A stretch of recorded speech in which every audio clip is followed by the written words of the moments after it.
want.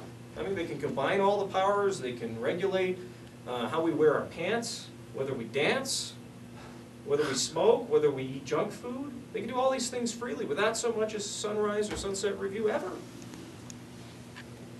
Does that make any sense? Don't you think we ought to have the same, at least as we originally conceived the Constitution, the same degree of protection from our counties? Only bring this closer to home. Clark County, Nevada.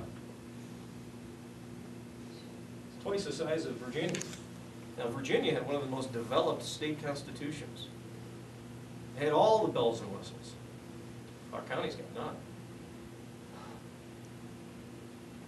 Las Vegas, Massachusetts is the second largest state.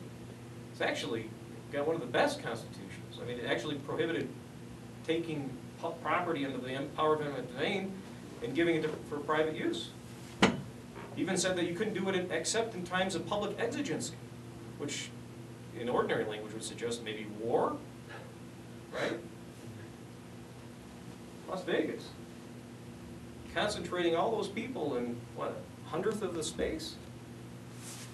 You know, the government closest to you, the government who knows where you live, has no check other than our state and federal constitution and the Goldwater Institute, 3 attorneys, maybe the Institute for Justice.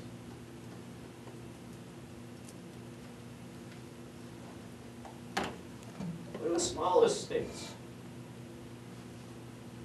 Georgia, another fully developed state constitution. Delaware. How is this, I mean, guys, wake up. Do you see what's going on, what we've let happen? All of the arguments in the Federalist Papers apply in spades to your local government. You have tyranny facing you every day. The very tyranny that the constitutional founders said, let's do everything we can to stop. Now there's other things we can do. And I just want to pull away a little bit because I'm getting worked up. Look, one of the neat things about our government, I'm not an anarcho-capitalist, but I do think there's value to federalism. Having a certain number, minimal number, but a certain number of competing governments. And I think one of the great designs of our Constitution is the fact that the states compete with each other, they compete with the federal government, they keep the federal government in check, they keep other states in check through that competition. Did you know that your local governments could be doing the same thing? I mean, they really could.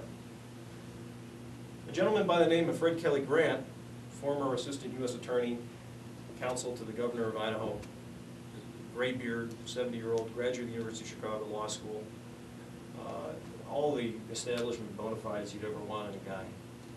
He discovered about 10 years ago that almost every federal law or regulation requires the agencies to, quote, coordinate with local authorities. What does that mean? It turns out, of course, to define that to mean that they have to sit down and negotiate how the regulations will apply in a local jurisdiction with local officials as equals. As equals. They can't do anything until they do that. But there's one catch. You have to demand it.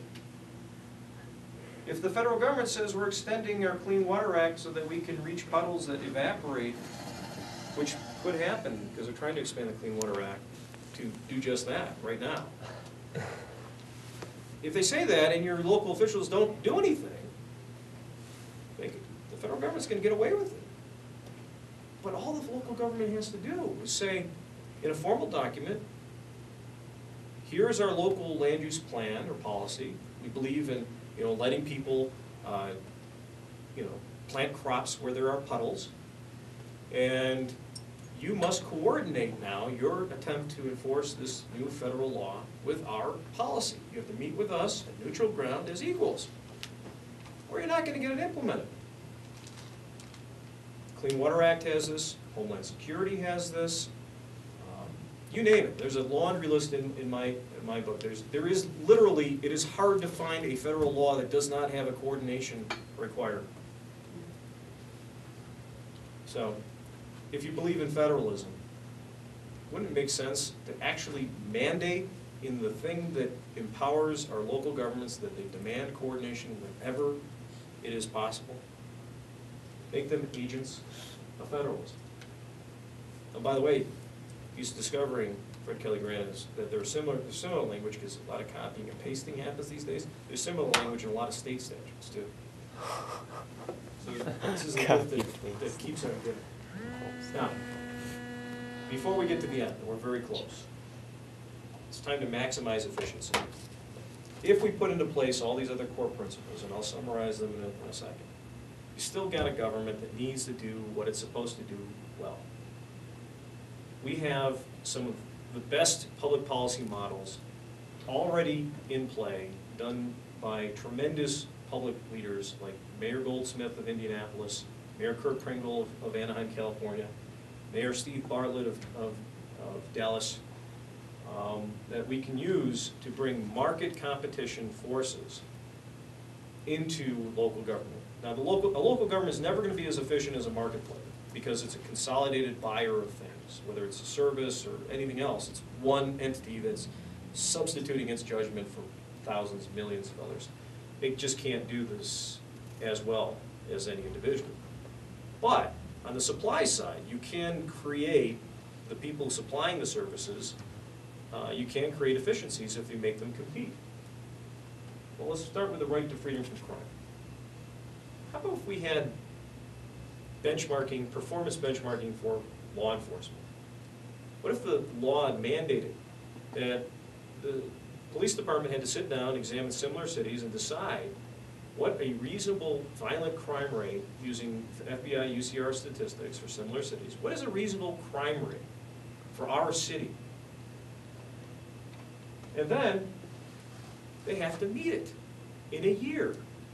Or local government outsources security services to anybody willing to meet that benchmark. Or local government gives tax credits to citizens who provide private security that have externality benefits. Think of the incentive structure that would create. And you don't have to limit it to private security companies. Ooh, that's scary, right?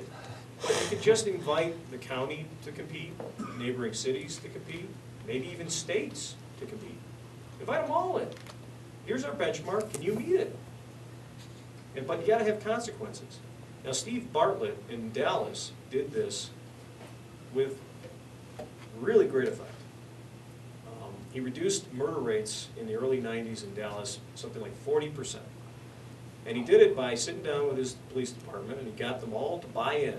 He said, the police department he said, what's a reasonable murder rate for Dallas? What do we want?